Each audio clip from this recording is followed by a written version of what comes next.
Here at BIll Geoge Arena.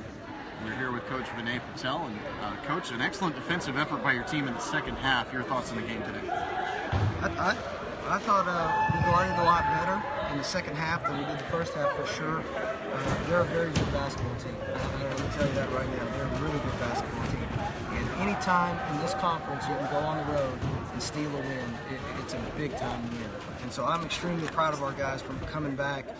A team like this, when you're down 7-8 points at halftime, it's almost like you're down 15. With the way they run their offense and they run that motion, it's very difficult to defend. And so I'm extremely pleased that we were able to fight back in that second half. And that's what we did. It wasn't pretty. You saw it. Nothing pretty about what we did tonight, but we were able to fight, scratch and claw all the way till the very end to steal that one. Lou Dunbar had 24 points in the second half. He had 3 at halftime, finishes with 27, and it was his kind of string of threes there in the second half that brought you guys back into the lead. Tell me about Lou's play today. He's a kid that can just get hot sometimes. He's one of the best shooters I've ever coached, and when he's taking the right shots and he can hit his first one or two, he knows he has a little bit of a looser leash, I guess you could say, to shoot other ones if his first few are good and they go in. And so you saw that. He took a couple more difficult ones after that, and they continued to fall, so that was big time on his part. I thought Tyler Alderman played a really good second half. We were really frustrated with him at halftime for his performance, and he came in the second half. He was a little bit more patient on getting the basketball. He's got to understand, people are game planning to stop him, and then they were really sagging in the paint and sagging off our guards to pack it inside, and we were able to do a better job of getting it into him in the second half. But you saw him get a little bit frustrated in the first half and pick up a couple fouls that he shouldn't have picked up, and so he's going to continue to mature throughout the season. But I said it last time we spoke. I think his best basketball is still ahead of him.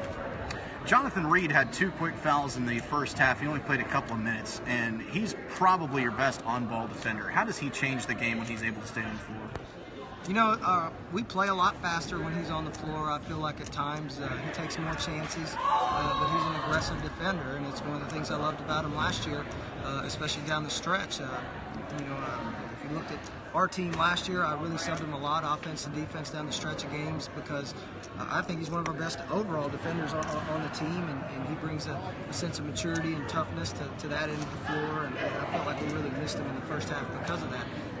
Anytime you remove what you feel like is your best of something, your team struggles, and I thought that's what happened in the first half. I felt like our best defender on the perimeter, John Reed, had to sit out for 18 minutes, and so our defense struggled in the first half. So having him on the floor, I think he played 16 of the 20 minutes in the second half. I thought that really sparked us defensively.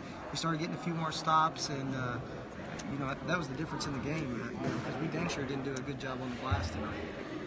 I feel like the numbers are lying to us a little bit. Do you feel like your team shot 60% from the floor today?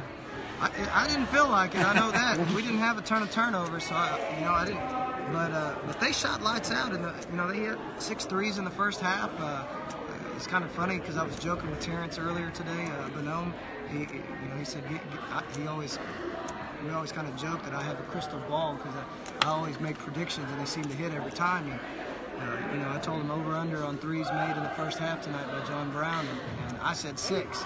And it came halftime, and there was 6. So. It's one of those things where I thought they shot the ball well. That's what happened against Our Lady of Lake. They shot the ball extremely well in the first half. We were down against them.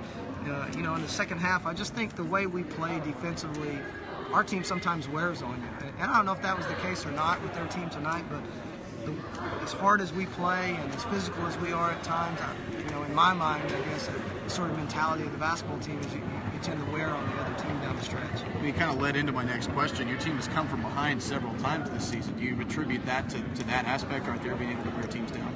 I contributed to a lot of things. Not only that, but I think if and I hate to say it because I don't talk about it a ton with our team, but if you look at our record, we're at the stage now in the season, everyone wants to be the first team to beat us. So we're going to get everyone's best shot, and I feel like MacU is a really good basketball team. They just won a national championships this past year. So every night they play, people are looking up and seeing that banner, and they want to give MacU their best shot. And I kind of use that as my example with the team going into this game. As you've put yourself in position now, being the lone undefeated team in the league, where everyone that hits the floor with you is saying, hey, I want to be the first team to knock them off. And so if we're not ready to play from the tip, it's going to be a long night for us. So, with the fact that I feel like we're going to give everyone's best shot every night, and we should. And if we're not ready to go like that, then we're going to continue to see us having to fight and come back. Wayland Baptist on Saturday. Traditionally a very good team. What have you seen from Wayland, and what do you expect on Saturday? They're a very good basketball team. They have an interior kid that's one of the best in the league, and Tim's. Coach Harmon, our assistant coach, has already been breaking them down. We kind of split up the scouts. I took this one. He started early on Wayland, so with the quick turnaround, we'd already have a head start. I got film loaded on my iPad to watch it on the way home today on them. But they're a really good basketball team. They beat us 2 out of 3 last year. They returned some really good guards. Redmond and Nelson, Australian kid Nelson, who's shooting the ball extremely well, and they got a kid shooting almost 60% from the 3. So, they went on the road and beat the number 12 Division II team in the country. And that was a huge win for that basketball team. So I think they have a team that's just improving by the second, and it's going to be a nightmare for us on Saturday to play them. All right, Coach, thanks very much. The Stars win it tonight, 84-76 over John Brown, completing the 2-game sweep here in Siloam Springs as the women's team got a 13-point victory earlier in the night. We'll be on the air again for Stars basketball on Saturday afternoon. 1 and 3 the start times for OCU and Wayland Baptist. We'll talk to you then on the OCU Sports Network.